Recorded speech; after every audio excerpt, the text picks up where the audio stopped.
Hi, Podheads. Welcome back to another episode of Over My Dead Pod. I'm Kylee Colwell. This is Kate Carter. And I'm Holly Spear. And ladies, grab a cup of coffee, maybe a Xanax, because we have a lot to discuss. Today, I'm going to tell you the stories of 30 women, all murdered in the Baton Rouge area of Louisiana in the early 90s to early 2000s. This story is a perfect example of how witness reports can change the trajectory of an investigation in a bad way, leading to more murders. With that, let me introduce you to serial killer Derrick Todd Lee, aka the Baton Rouge serial killer.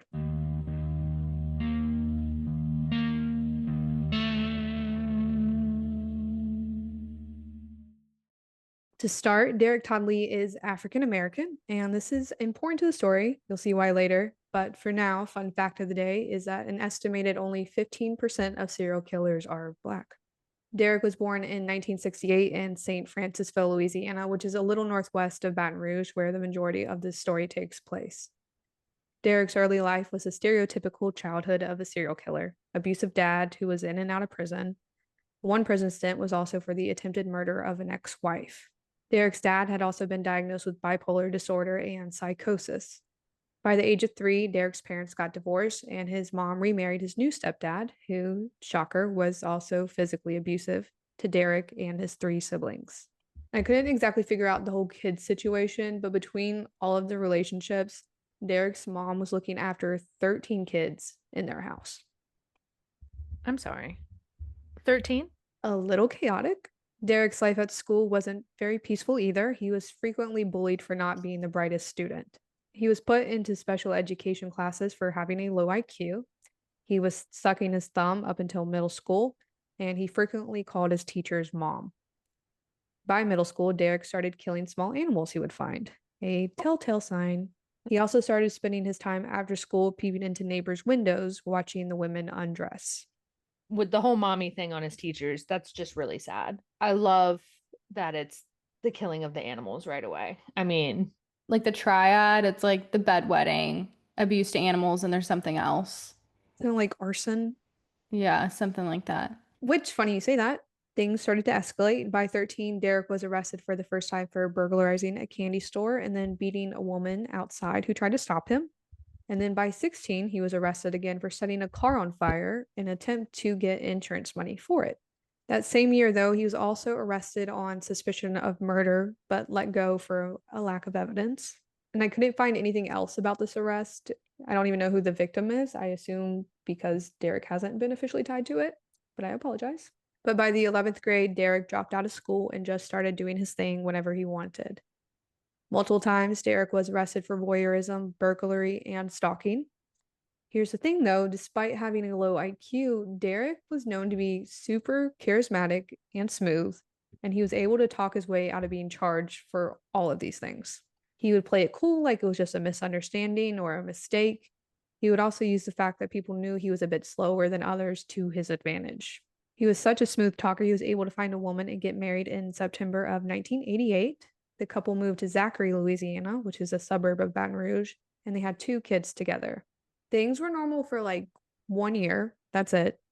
Derrick worked various blue collar jobs, and then their little family ran into some money. His wife's dad died in a plant explosion. And after a wrongful death suit, Derrick and his wife got a big fat check, which Derrick immediately spent on fancy jewelry, clothes, and cars. He used his new style and bank account to get laid, and he began serially cheating on his wife. When Derrick's wife found out about this and the completely drained bank account, she left with the kids. Rightfully so. And this is when Derrick went back to his old criminal ways. On April 4th, 1993, 2 teens were hanging out and making out in a local cemetery when a man violently attacked and stabbed them with a hack blade. The female victim described the attacker as an African American man. He had a round face with a large forehead, short hair, thin eyebrows, and a thin mustache. The male victim was too traumatized to discuss the ordeal. Kind of jumping forward a bit, but the female victim was not shown a photo of Derrick until 1999, and she identified him as the attacker. Problem is, in Louisiana, the statute of limitations for assault is 5 years, and that had lapsed, so Derrick could not be arrested for the crime. it ain't still 5 years, is it? I believe it is. That's fucking statute of Wild. limitations. I get it to an extent, but there's a lot of things with statute of limitations that I don't understand. I think I could argue that they just need to be done with entirely. Yeah, I do too. Especially when there's proof. Luckily, Derrick was finally arrested in 1998 for peeping into a woman's apartment window, and he got 2 years probation for this. He was arrested again in 99 for stalking while on probation, but he only got more probation time added. Finally, in 2000, Derrick went to prison for 1 year for assaulting his girlfriend. So, as you can probably gather, the police in the area knew of Derrick. They knew of his usual shenanigans. But what they did not know was that between all of these incidents, Derrick was murdering local women in their own homes. The first victim tied to Derrick was 28-year-old Randy Mabrur.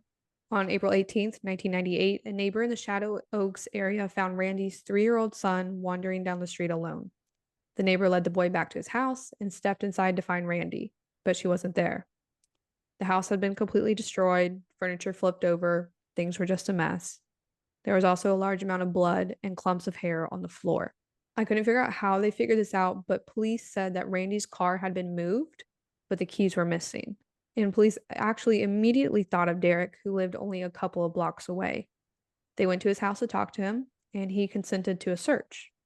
Detectives started to look around his house, and then when they got close to the master bedroom closet, Derrick stopped the search, which was his right to do. And that is the entirety of the publicly released information. Randy has never been located, and there's nothing concrete tying Derrick to her disappearance and likely murder, other than the fact that he lived nearby. Randy is tied to Derrick, as you will see, because of the modus operandi. On September 25th, 2001, a co-worker went to Gina Green's apartment to check on her. Gina, a nurse, had missed work, and that was definitely out of character for her. Side note, every time we talk about someone not showing up for work, it's always out of character for them. I've said that before. But the co-worker went to Gina's apartment, and then when they walked in, they found 39-year-old Gina's beaten and strangled body on her own bed. When Gina's mom got the news, she immediately told police that Gina had told her days prior that she felt like she had been being watched. Years later, Derrick confessed to stalking and breaking into Gina's apartment, followed by beating and strangling her to death. At this time, Derrick's MO was to stalk and window peep potential victims. The victims were white women who lived alone or at least without another adult present. He would wait for the perfect time to strike and break into their homes to commit the crimes. But Derrick does change up his routine and tactics. On January 14th, 2002, he knocked on the door of 21-year-old Geraldine DeSoto, asking to use her phone. Geraldine actually lived with her husband, and I assume from stalking her, Derrick knew the husband wasn't currently home. When Geraldine handed Derrick the phone, he used it to hit her in the head. Geraldine wasn't knocked out. She actually ran to the back bedroom where her and her husband kept their guns. Unfortunately, Derrick was able to wrestle the gun from her, and in the process, it was discharged a couple of times into the ceiling. After a struggle and managing to hold Geraldine down, Derrick stabbed her to death and left her in a pool of her own blood in the hallway. And Derrick was not suspected of this murder in the slightest. In fact, Geraldine's husband was the main suspect for a long time because of his history of domestic violence. I mean, I guess that makes, well, at least you're always going to look towards the spouse or partner first. So I get, especially if they have a background. I can't imagine being him. Like, I know I have this history of domestic violence, but I swear I did not do this one. Little fun fact, but the common trope or urban legends of a serial killer asking to use the phone to come inside actually comes from Derrick's story. There were also false reports of Derrick playing sounds of babies crying to lure women out, which took off in the media. But as far as we know, Derrick never did this. I guess the thrill of getting away with these atrocities was getting to Derrick because he started to really ramp up the stakes. On May 31st, 2002, a roommate of Charlotte Pace found her stabbed to death in their townhome. Charlotte was a 22-year-old recent MBA graduate at LSU and had only moved into this townhome 2 days prior. She shared the townhome with 2 roommates who had only been out of the house between noon and 2 p.m., making the window of opportunity pretty tight. The killer, Derrick, had broken in, raped, and stabbed Charlotte 81 times with a screwdriver before leaving her there during that short window. That sounds like a crime of passion. Detectives said that Charlotte had so many defensive wounds and had been mutilated so badly that the killer must have been covered in blood when he left. Still, in the middle of the day, no one saw him. At this point in the investigation into all these women, police were very adamant that this wasn't the work of a serial killer. 4 women had now been attacked in their homes in the same area, but they kept saying to the press and to the public it wasn't a serial killer. These were 4 random attacks. The public, of course, was not buying it. Families and amateur sleuths pointed out that before Charlotte had moved into the townhouse, she lived very close, exactly 3 houses down, to Gina Green, the second victim. Charlotte and Gina even jogged in the same LSU park on a regular basis.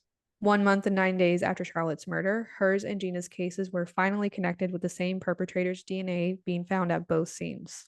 They didn't have a match for this DNA, though. Get this. Louisiana didn't start uploading arrestees' DNAs and fingerprints into a database until 2005. CODIS became fully operational in 1998. Do you know why they did that? They were just very slow to the process. Doing their own thing. It was like it took several laws for it to all come through. Like the first law was a certain type of like violent prisoners. Like they had like levels, like a hierarchy of whose would get uploaded and all that stuff. But Derrick, he just had that one prison stint for assault, so he didn't make like that first round. Okay. Along with not having a source of this DNA, police didn't even have a description of the killer, or so they said. Local reports cite a neighbor who is only named as Rebecca, who probably saw him. The day before the murder, Rebecca, who lived in the same complex, called 911 to report a black male wearing only tube socks masturbating in his car.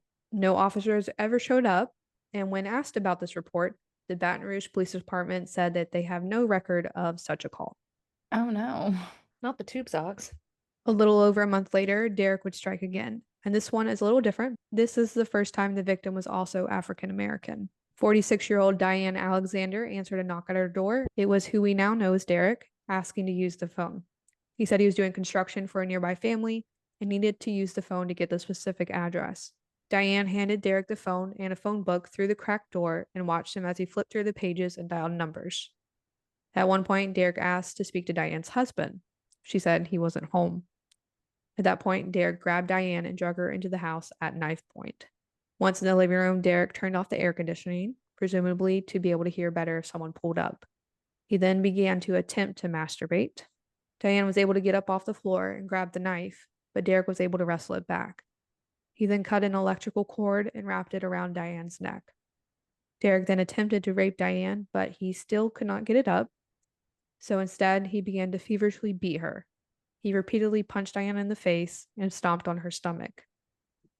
At this point, a true miracle happened. Diane's adult son, Herman, came home and scared Derrick off. Derrick ran out the front door, holding the knife, the cord, and Diane's purse. And luckily, Diane was still alive, and she was able to call 911 before she lost consciousness. Herman immediately chased after Derrick, who left in a gold Mitsubishi Mirage with front-end damage. He lost track of him, but was able to provide a good description of his mother's attacker.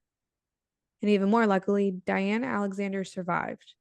She had multiple fractures and was in a coma for 2 days, but she was able to leave the hospital only 5 days after the attack. Diane Alexander is the only known survivor of Derrick Lee. Because Diane survived, she was also able to provide a description of her attacker, a black male in a gold Mitsubishi. And she was very confused, though, when the Baton Rouge Homicide Task Force and the FBI released a profile they came up with for the serial killer, and they said he was white. Oh, I'm sorry. That's not a very easy mistake to make. Nope. The publicly released profile stated the killer is white, possibly Hispanic, and 25 to 35 years old. He can lift 155 to 175 pounds, probably from working a job that requires physical strength. They also said the killer wears a size 10 or 11 shoe, and during at least one of the murders, he was wearing a shoe from the brand Rawlings, bought from a discount store. They said the killer is watching the news closely, and he likely becomes enraged during the times of the murders. He likely has a past of domestic abuse and workplace violence as well. The final bit of the notice included what car to look out for. The killer is driving a white, late 80s GM pickup truck with a black bumper, bad window tint, and a dull paint job. Wait, that's not what she said, though, right? It is not. So at this point, the reason why it's so different is because they didn't think that Diane's attacker was the serial killer. I guess solely based on the fact that she survived. They also relied on witness tips. At one of the scenes, a neighbor reported seeing that white pickup truck in one of the victims' driveways before their murder. I don't know at what point, but sometime before one of the victims was murdered, there was a white pickup truck in her driveway, so obviously that must have been the killers. Had to be it. With this profile, the local police administered over 2,000 DNA tests on white men in the area. Most were voluntary, men coming in to cross their names off, but some ended up having to be court ordered. And wouldn't you know it, none of these men were a match to the DNA found. If your town was like asking for people to come in to do that, would you guys do it? No, and I'll get to why later. Because you're now in the system. Because it was Kylee that did it all along. You never know what I'm going to do later. Right. While police were scrambling for this white man, Derrick continued to murder more women.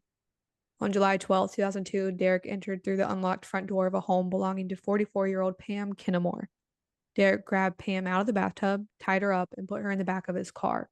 While driving, 2 different people on the road called in to what they saw. A frantic woman in the back of a gold Mitsubishi who appeared to be tied up and mouthing for help.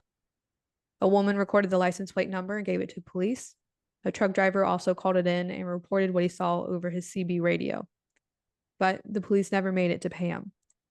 She was found with her throat slit so deeply she was nearly decapitated under the interstate at Whiskey Bay.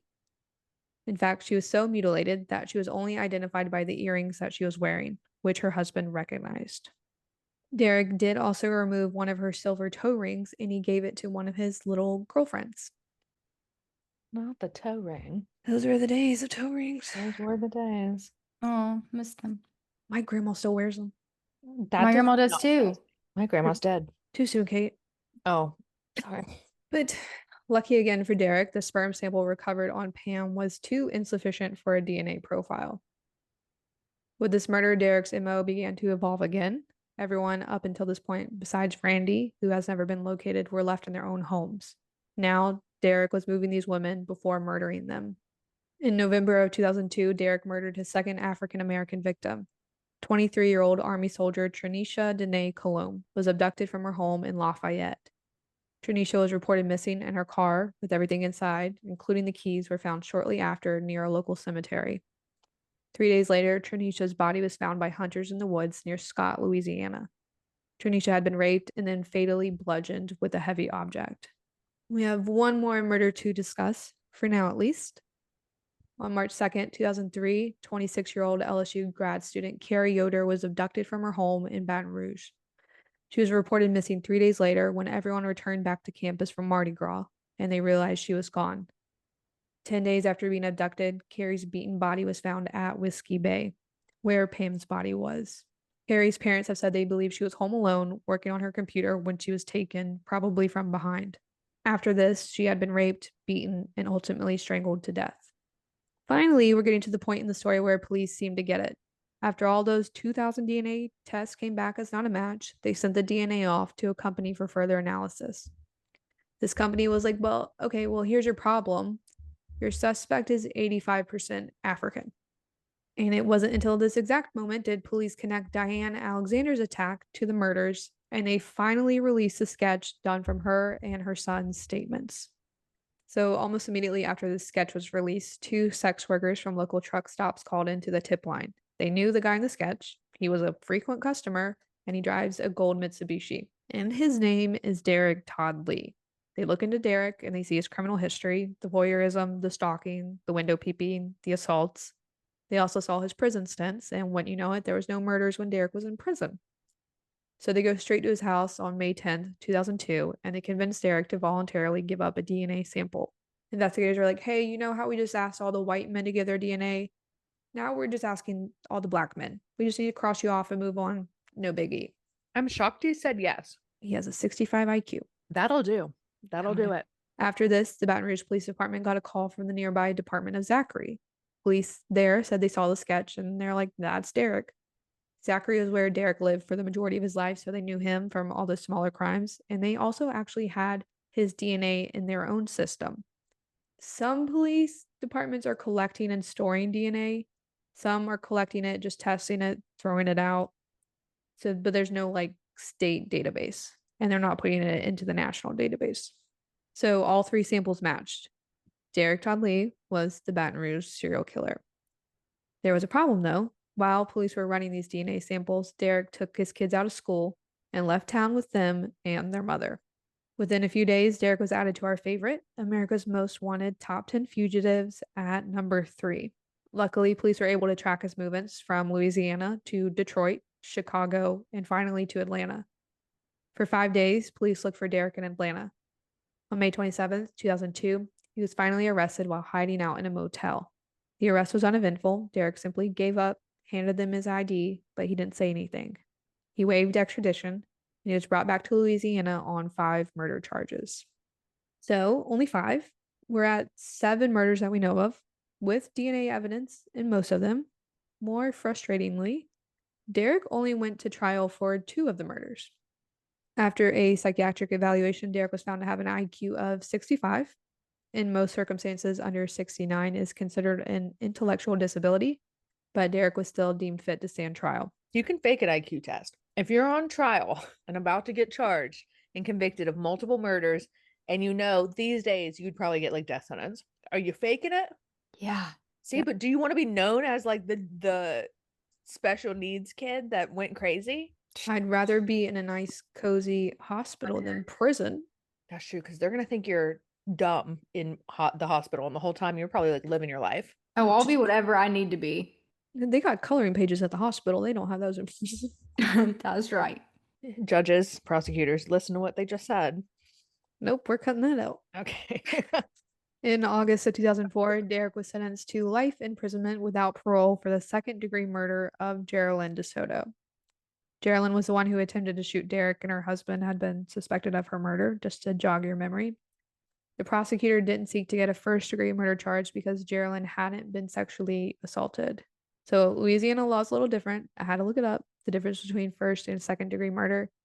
And in both cases, murder refers to the killing of a human being with specific intent to kill or inflict great bodily harm. The only difference is that first-degree murder requires it to be, quote, under certain circumstances, end quote. The hell does that mean? Great question. It did not expand upon that. Okay, so you can just come up with whatever you want. Kind of took it to mean like the severity and overall intent. So like obviously murder bad. But if you rape and then like mutilate whatever, that's just extra bad. I don't know. The only other murder Derrick was tried for was the murder of Charlotte Pace, the recent graduate who was raped and stabbed 81 times in her town home. For this one, Derrick was convicted on the first-degree murder charge, and he was sentenced to death by lethal injection. In the end, Derrick had 1 conviction for first-degree murder, 1 for second-degree, and then multiple others for assault, burglary, stalking, trespassing, and voyeurism. Derrick's death sentence was upheld by the Louisiana Supreme Court in 2008, but his execution was never carried out. On January 21st, 2016, Derrick died in a hospital near the prison from complications of heart disease. The police in this case have received a lot of flack, maybe rightfully so. The public and press were relentless on the police following false leads, mainly the white man in the white pickup truck. The men who voluntarily gave up their DNA were also pissed, as there was uncertainty as to what would happen to it. They obviously wanted their samples destroyed, but it is not clear if that ever happened. Diane Alexander, the only known survivor, was also mad, not just at the police, but at Crime Stoppers. On August 14th, 2004, she called Crime Stoppers to get her $100,000 reward since her description and sketch led to Derrick's arrest. Crime Stoppers said, no way. Diane wasn't eligible to receive it because she didn't call their tip line about the guy and had gone straight to the police. And they also said that the reward expired. They went to court over this, and Crime Stoppers won. Diane didn't get the reward money, which I think is a shitty thing to do. Yeah. Anyways, the story is far from over. I left some hints, but at the beginning, I also said there were over 30 women murdered in the area during this time. So we're going to go through some unconfirmed victims because their stories matter just as much.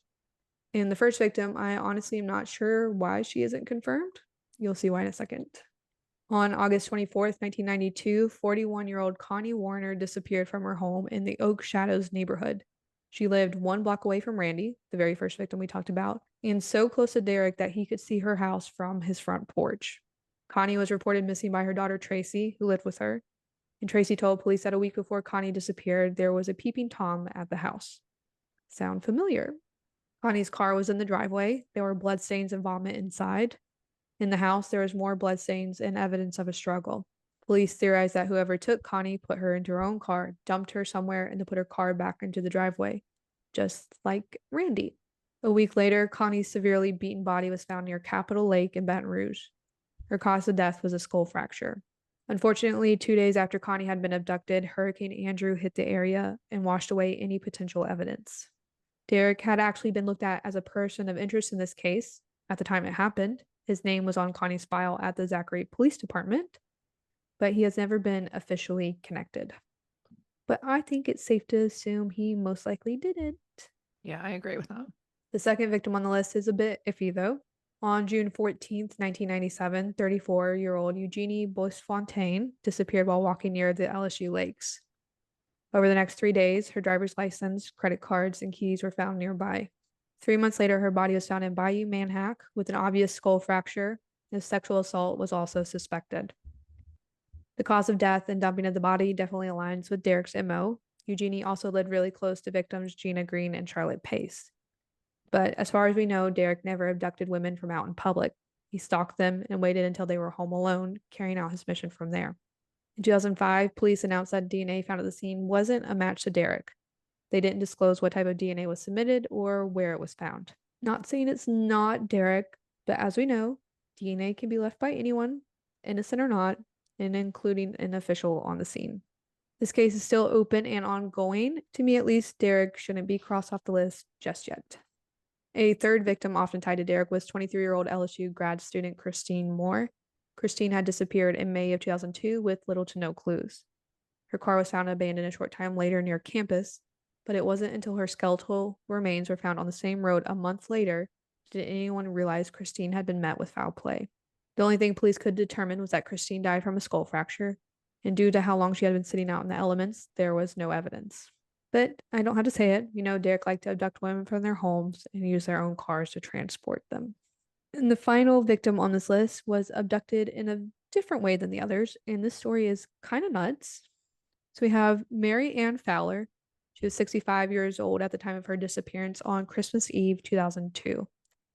Mary Ann was the former assistant superintendent at the Louisiana Department of Education, and her husband, Jerry Fowler, was in federal prison in Texas for bribery in an election scandal. Before that, he was an NFL lineman for the Houston Oilers. Fun fact. So on Christmas Eve, Mary Ann was traveling from Louisiana, Texas to visit Jerry in prison for the holiday. She stopped at a shopping plaza in Port Allen for something to eat at Subway. Port Allen is just west of Baton Rouge. She got her sandwich and headed back outside to her car. A little while later, employees at Subway noticed her car was still sitting right there.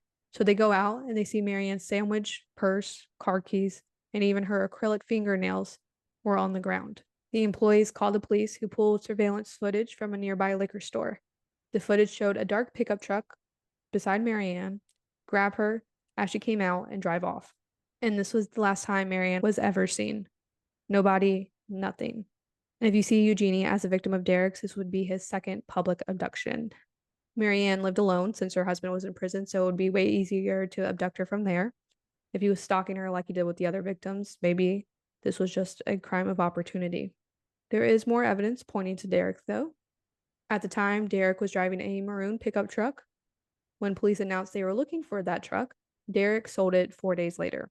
Police were also able to locate the truck, but no evidence was found inside. Apparently, the guy who bought it used it for his construction job, and it was pretty messy. Derrick's cell phone also pinged in Port Allen shortly before the abduction. Later that night, his phone pinged in Iberville Parish, near where Eugenie was found in 1997. Police did search that area in Iberville Parish and located a book. Now, let me know what you think this means. They said it was a book owned by Mary Ann. I don't know if that means it was literally her specific book or a book that she also had. I would have assumed it was her book, like something she personally owned. She didn't have anymore. But as soon as you say that, now that confuses me. Wait, can you say it again? Yeah. They said it was a book owned by Mary Ann. So I don't know if it's like literally has her name written on it. I don't know if people knew that she was currently reading it and like carried it in her purse. I don't know if she just happened to have the same book. I would assume it's her book. Because that's more damning than a book she like also happened to own. Yeah. I would say it was her book. That's what I would think. Yeah, I don't know, actually. They need to clarify that. They do. Police also said that Derrick didn't have an alibi, and according to his ex-wife, Derrick didn't come home that night until 4 a.m. on Christmas Day. Investigators did test Marianne's acrylic fingernails that had come off in the struggle, but no DNA was found. The security camera also didn't catch the perpetrator's face, as it was obscured by an awning. Investigators frequently visited Derrick in prison and pressured him to confess to murdering Marianne, but he refused. In 2004, Marianne Fowler was declared legally dead. Her husband Jerry passed away in 2009, but their children are keeping the case open in the hopes for an answer. In all, Derrick Todd has been connected to 11 murders, his involvement being confirmed in 7 of those and only convicted of 2. But with that being said, maybe there are more. Maybe some of these unconfirmed victims weren't at the hands of Derrick Todd. What if I told you all that there's actually another serial killer in Baton Rouge murdering women at the exact same time, and he was a white male with a white pickup truck? You're kidding me. Let me introduce you to Sean Gillis, whose nickname is aptly the second Baton Rouge serial killer. Sean was born in Baton Rouge and later raised by his mom and grandparents in South Louisiana before coming back. Like Derrick, Sean's dad was not in his life due to mental health issues.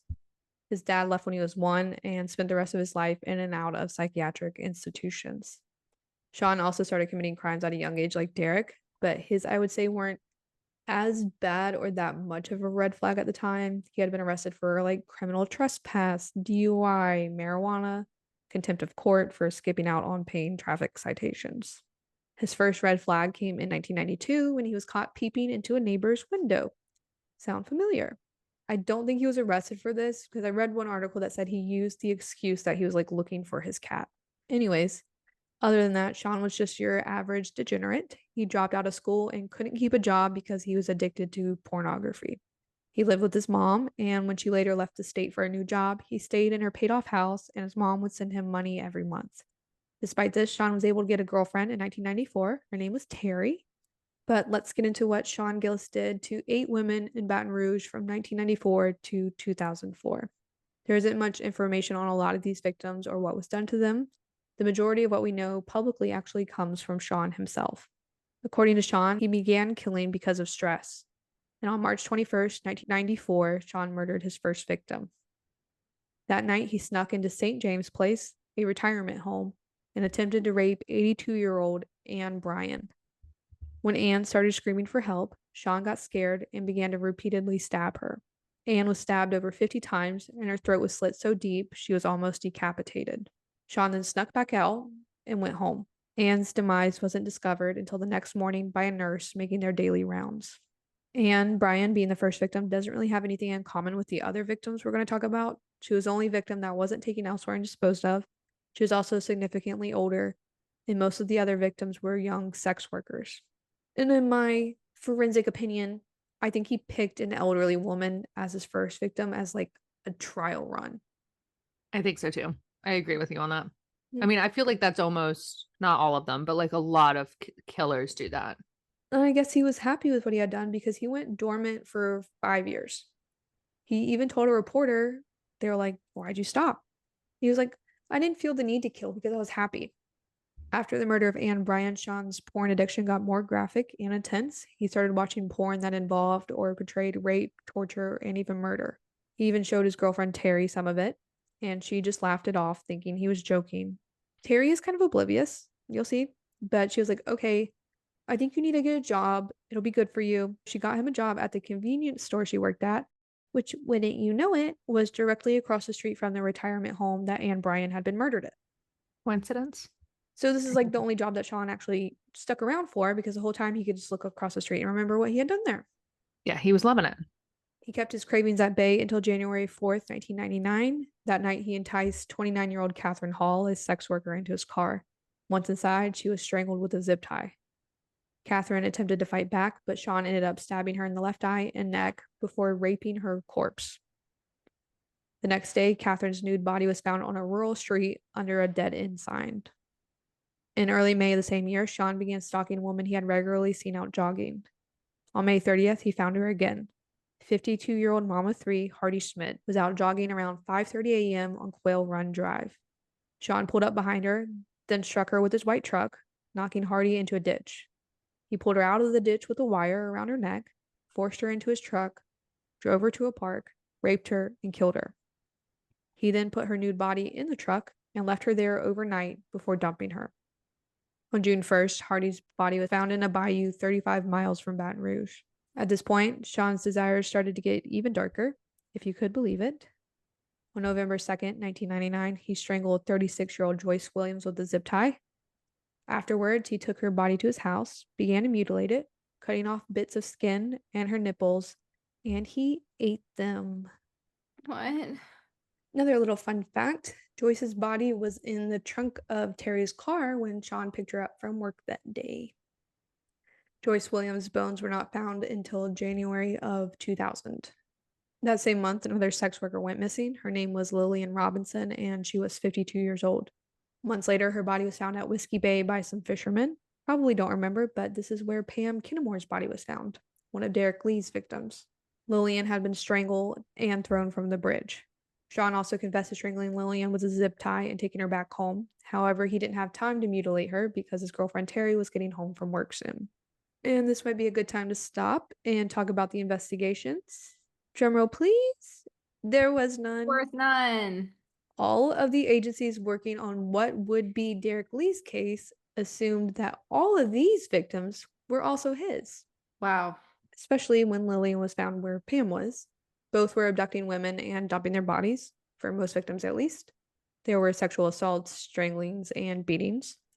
Both of their victims ranged in age and race, so there wasn't a clear pattern other than just women. A little jumping ahead, but no one knew that there was a second serial killer in the same area until Derrick's DNA was tested against evidence found at these crime scenes, and it wasn't a match after his arrest. So while they're doing a really bad job looking for Derrick, Sean Gillis is just sliding under the radar.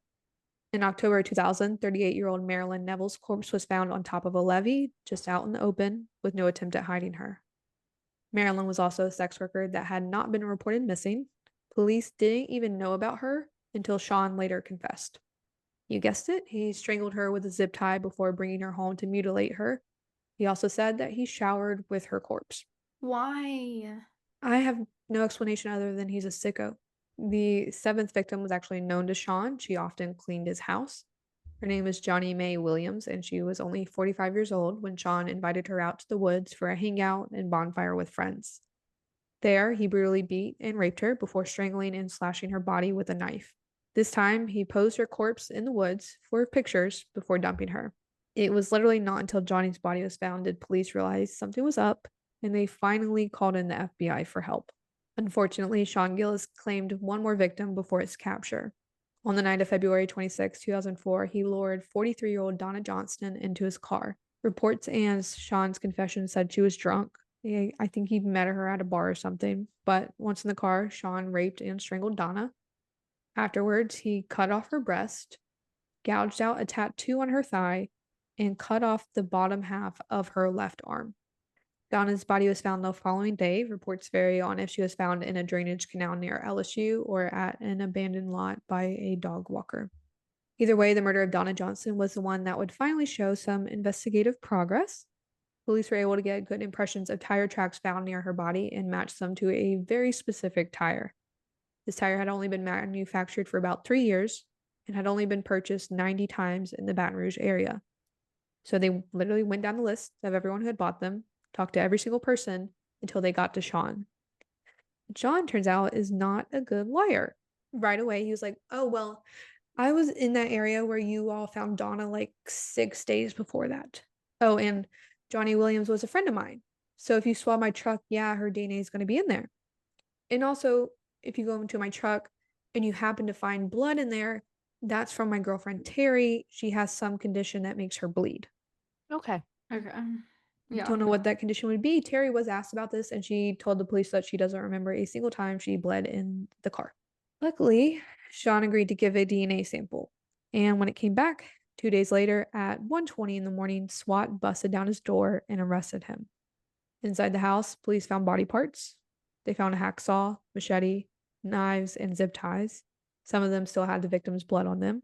On his computer, Sean had uploaded 45 different pictures of mutilated corpses, and corpses in his trunk or in the back of the car.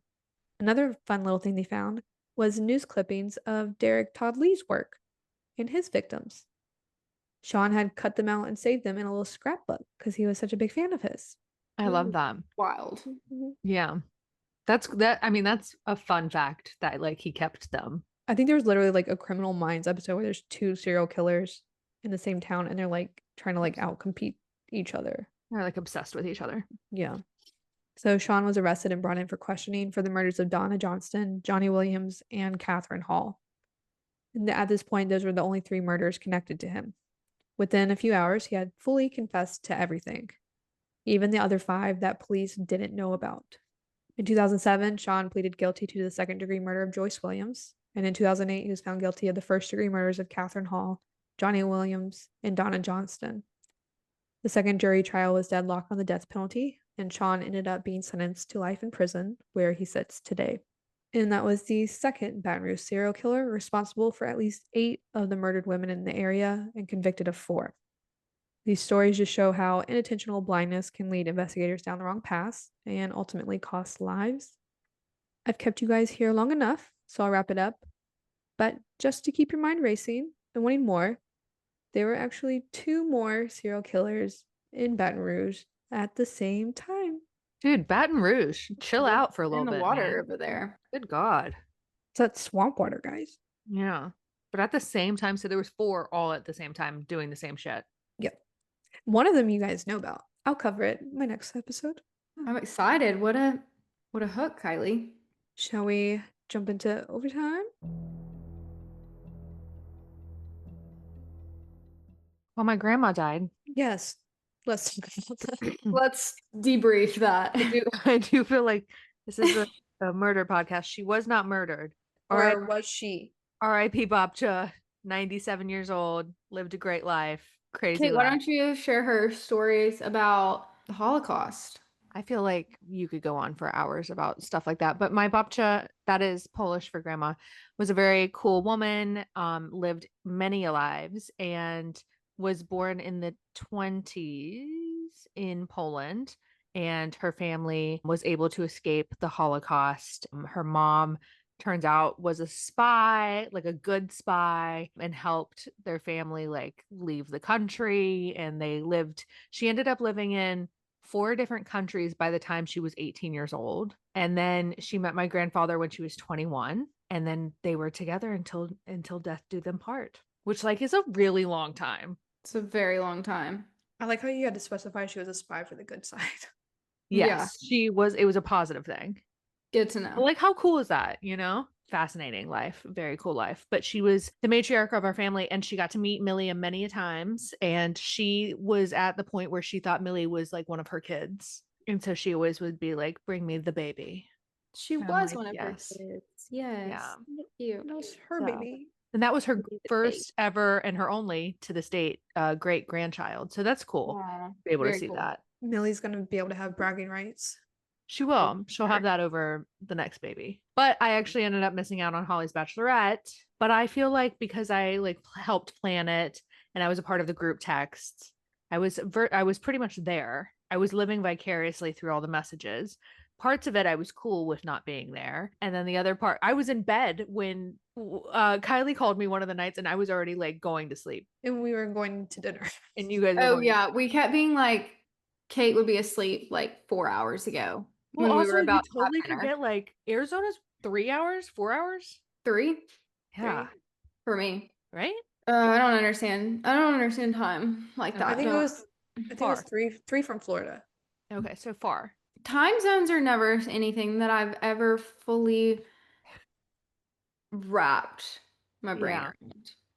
No. Some state there are like 2 states that don't participate in time zones. Arizona is one of them. Right, and New Mexico, I think. Oh my gosh, then how does it work? That's Right, crazy. and then here's a fun fact: Florida is 2 different time zones That's horrible. because we have the That's absolutely Panhandle, and the terrible. Panhandle is in your time zone, Holly. So they just split it down the middle or they split it and then somebody, your neighbor's like not on the Yeah. same time zone as you? Yeah, how weird is that? No. Mm-mm. And there's some areas like the native like reservations Mm. will have different time zones in the state they're in. Yeah, So you can be Just go driving back in and around. out of different time zones on the same road. Oh, that's a nightmare. That's actually a nightmare. I hate that. yeah. See, I want no part of that. I don't understand. No, that's just one of the things I'm never going to fully grasp. I'm never going to fully get it. You know what I And don't fully grasp is how cameras work. yeah. I don't get technology. How do phones work? Wi-Fi, cell service. I can text you a message and you get it on your phone. That's insane to me. I can talk into a device and someone's in a different country can be listening to me. Like that. Like no delay. Yeah, Yeah. I don't get it. Yeah. And TVs. How do they make the picture? Right. How does the camera pick up exactly what you're seeing with your eyeballs, store it, and then play it somewhere else? Oh gosh, this is too much. And like also energy, you know? What is it? You know what I ask Cameron all the time? So Tuesday, Thursdays, we drop Millie off at daycare and then we go get a coffee at our local little coffee shop together and we sit outside. Well, every time that we sit outside, we're next to train tracks.